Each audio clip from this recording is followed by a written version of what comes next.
그럼 저 같은 초보 셀러들은 PL 셀러를 해야 된다라는 건 너무 인지가 되는데 그럼 대체 어떤 아이템으로 내가 팔 것인가라고 생각해보면 사실 너무 막막하거든요. 그렇지. 그럼 지수 씨 입장에서는 만약에 어떻게 아이템을 발굴할 것인지 그런 노하우나 이런 게 있을까요?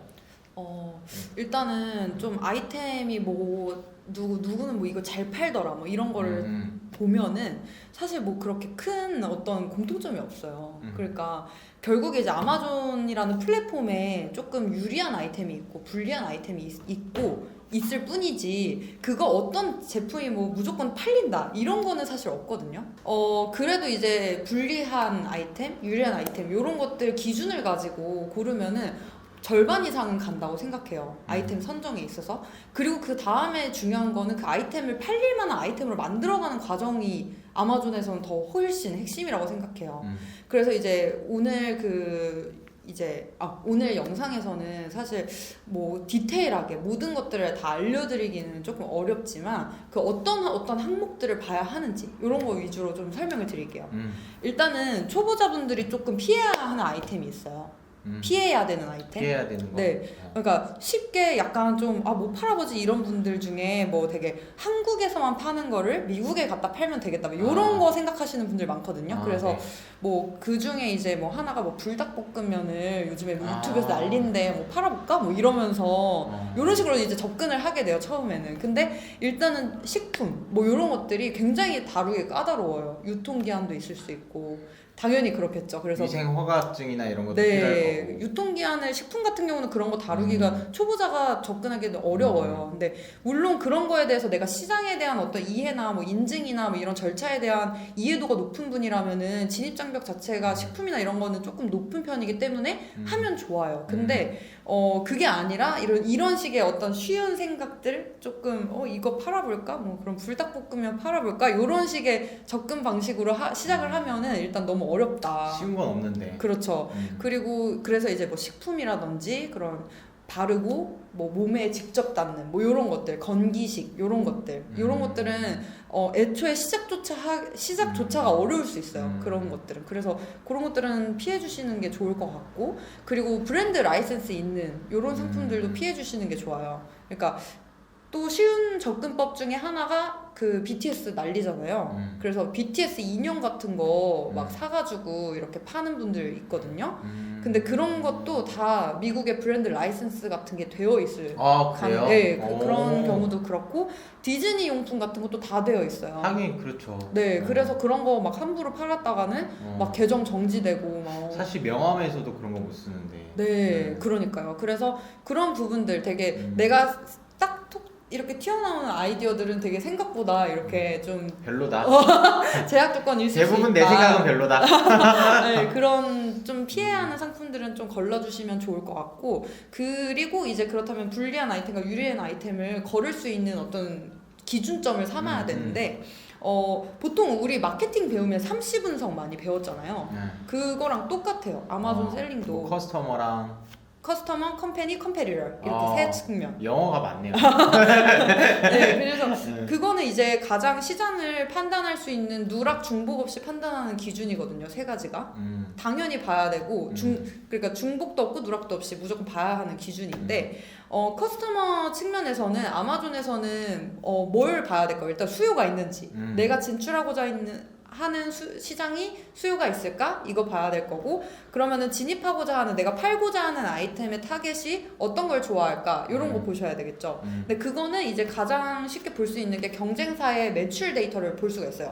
그래요? 네, 아마존? 외부 데이터를 활용해서 추론을 해볼 수가 있어요. 그래서 그런 외부 프로그램들이 많아요. 뭐 바이럴 런치라는 프로그램도 있고 헬리움 10 이런 것도 있고 정글 스카우트 이런 게 셀러들이 가장 많이 쓰는 툴이거든요. 그래서 이런 걸 가지고 내가 팔고자 하는 아이템의 대략적인 매출을 보는 거예요. 이거 너무 큰 노하우다. 네, 경쟁사의 매출 같은 그럼 거. 저는 그 툴을 활용해서 GD의 매출을 볼 수 있다. 네. 근데 그게 이제 그쪽에서 외부 데이터 같은 경우는 아마존에서 뭐 공개하는 걸 이렇게 끌어오는 게 아니고 리뷰가 달리는 속도라든지 추론으로 그리고 BSR이라고 해서 베스트셀러 랭크라는 게 아마존에 있는데 그게 이제 오가닉한 랭킹이에요. 어떤 카테고리에 이 아이템이 랭킹이 몇이다. 이런 걸 대충 보면은 요 정도 랭킹에 있는 아이템은 월 판매량이 어느 정도 나온다. 이런 식으로 추론을 한 데이터예요. 그래도 이제 그런 추론 데이터를 보면은 어느 정도 수요가 있는지를 판단을 할 수가 있고, 그리고 또 중요한 게 그 키워드 검색량. 이거는 이제 네이버도 당연히 보듯이 아마존도 키워드 볼륨을 볼 수 있는데, 그러니까 수요를 확인하기 위해서. 그렇죠. 수요를 확인하기 위해서. 그래서 키워드 볼륨 같은 경우도 멀천워즈라는 또 툴이 있어요. 아마존 이런 관련된 마케팅 툴들이 굉장히 많은데 이런 툴들을 활용해서 그런 데이터를 한번 보는 거죠. 그래서 월 매출이 또 너무 높다고 해서 무조건 좋은 것도 아니에요. 높다는 얘기는 경쟁 강도가 그만큼 치열하다는 얘기고, 너무 낮으면은 수요 자체가 없다고 볼 수가 있고. 그래서 이제 보통 추천하는 그런 바운더리가 뭐 9,000불 월 매출이 단품으로 9,000불 이상에서 뭐 한 3만 불 이내, 3, 4만 불 이내 요런 정도면은 어느 정도 매출도 나오고 수요도 있고, 그리고 뭐 경쟁 강도도 좀 낮다. 이렇게 판단을 할 수가 있겠죠. 그래, 예. 그럼 일단 커스터머 컴피티터는 알겠는데 컴퍼니는 뭐예요? 컴퍼니는 저는 그냥 쉽게 생각해서 마진 구조라고 봤어요. 내가 투입할 수 있는 자본과 마진 구조. 그 아이템의 영업이익률. 그렇죠. 이거를 되게 간과하고 소싱하려는 분들이 계신데, 장사를 하는 이유는 마진을 남겨야 되는데 아마존의 그런 비용 구조를 잘 모르시고 그냥 뭐 대충 뭐 이 정도 판매 가격이 형성돼 있으니까 소싱 가격이 이 정도 되면은 뭐 나오겠지? 뭐 이렇게 생각을 하실 수 있는데, FBA 비용도 있고 네. 마케팅 비용도 있는데. 그렇죠. 그래서 그런 항목들을 되게 세세하게 보셔야 되는데 그런 구체적인 어떤 마진 계산 방법은 책에 잘 나와 있다. 끝까지. 아마존 셀러 과외 수업이라는 책이고요. 네. 네. 제가 이 책을 또 구매를 하시면은 여기 아마존 계산기를 아예 제가 엑셀을 드려요. 한번 보여주시겠어요? 네. 또 책을 이렇게 한번 표지를 또. 네. 네, 표지를 이렇게 노출해 주시면 됩니다.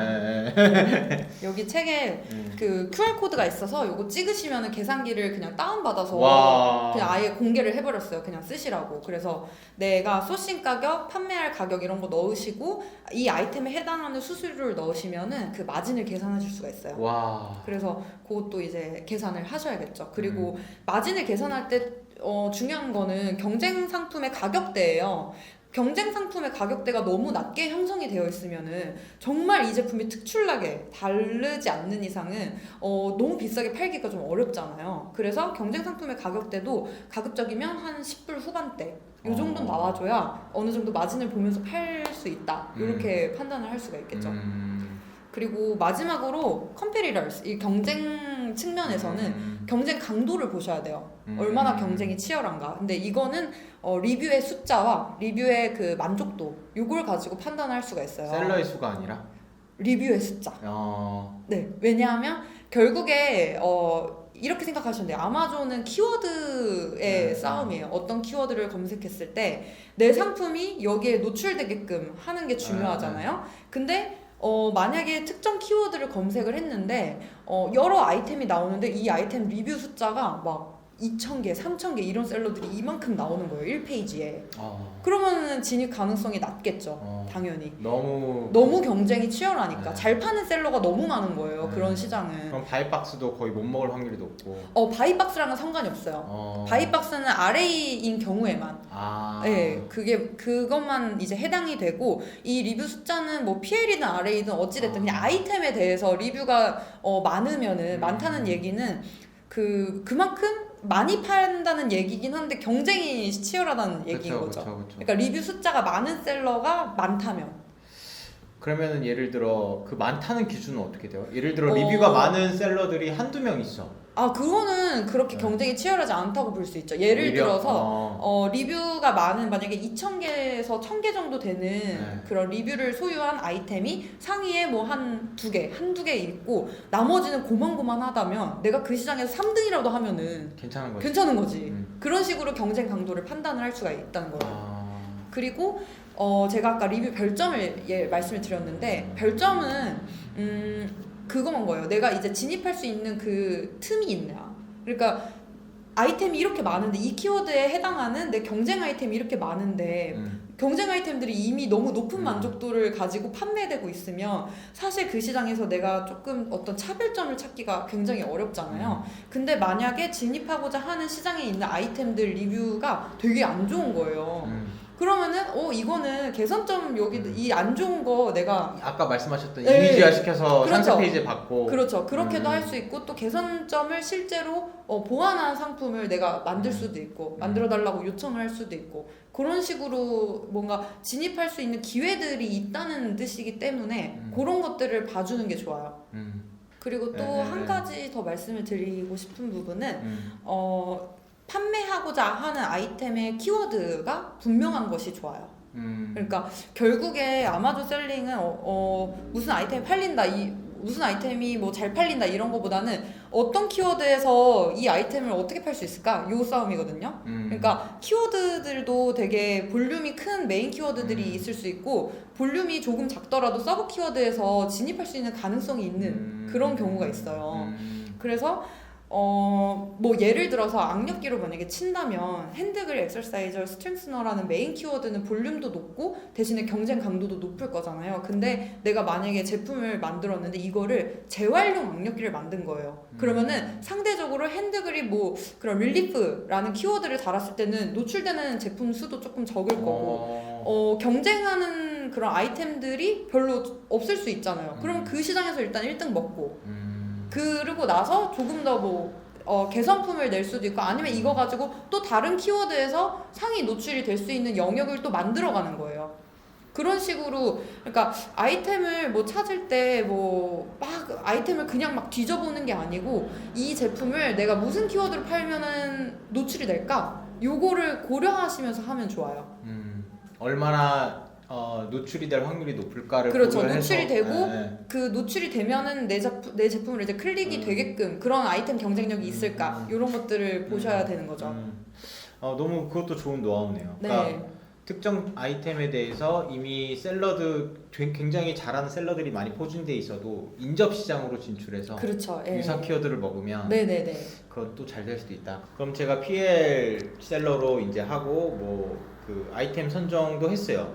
그러면 아이템을 어떻게 소싱을 해야 될지 어디 소싱해야 될지가 또 막막하거든요. 그렇죠. 근데 사실 너무 다 여쭤보는 것 같긴 한데 이렇게 상세하게 얘기해도 괜찮나요? 책을 살 필요가 없을까봐. 그 뭐 여기서 힌트만 드리는 거니까. 네. 책에 훨씬 더 내용이 많다. 네, 그렇죠. 이제 실무적으로 뭘 해야 된다까지 알려준다. 너희는 빙산의 일각만 지금 보는 거다. 네, 그렇습니다. 네, 소싱이 되게 중요하죠. 그래서 많은 분들이 사실 상품 소싱 딱 떠올리면은 중국의 뭐 알리바바나 1688에서 소싱을 한다. 요렇게 생각을 하시고 실제로 많이 그렇게 해요. 그러니까 뭐 대부분의 상품들이 다 중국에서 제조가 되는 게 현실이니까. 그래서 알리바바나 뭐 1688 이런 데서는 그냥 뭐 똑같이 이렇게 우리나라에서 뭐 도매 문의를 하듯이 똑같이 문의를 하면 돼요. 거기는 이제 대부분 중국 제조사가 올린 경우도 있고요. 많은 경우가 이제 중국 유통사들이 이제 공장에서 물건을 공장에 있는 물건을 이렇게 올려서 판매를 하는 경우도 있고 그런 데서 이제 검색을 해서 비슷한 아이템을 이렇게 소싱을 하는 방법이 있고요. 또 이것도 되게 셀러마다 약간 다른데 어떤 저희 그 같이 저랑 네트워킹 하고 있는 아마존 셀러분 중 한 분은 국내 상품만 소싱을 하시는 분도 있어요. 그래서 그분 같은 경우는 뭐 이렇게 아이템은 되게 좀 제조 역량이 있고 아이템이 경쟁력이 있는데 판매를 잘 못하시는 그런 중소업체 제품들 이런 것만 이렇게 골라서 하시는 분이 계시더라고요. 저평가된 아이템. 그렇죠. 저평가된 아이템들.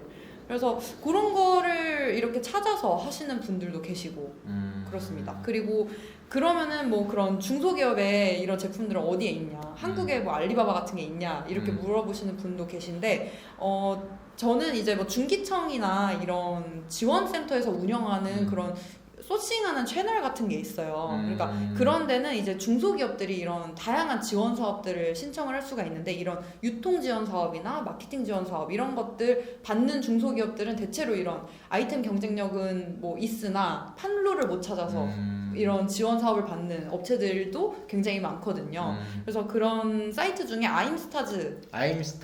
네네 그런 사이트가 있어요. 그러면은 거기 들어가 보시면 이런 되게 중소업체들의 아이템들 되게 많이 나와 있어요. 그래서 그런 데서 또 찾아보실 수 있고, 그리고 아이템을 꼭 이제 아마존에서 팔리는 아이템들을 대상으로 이렇게 찾는 것도 물론 중요하지만, 거기서는 이제 어느 정도 이 시장의 마켓에 대한 어떤 그런 인사이트를 얻는 것이 중요하고, 아이템의 그런 아이디어를 얻는 소스들은 최대한 열어놓으시는 게 중요한 것 같아요. 그래서 펀딩 사이트 같은 거 들어가 보시면은 되게 이런 새로운 그런 유니스를 주면서도 기존 시장에서 차별화된 아이템들 되게 많거든요.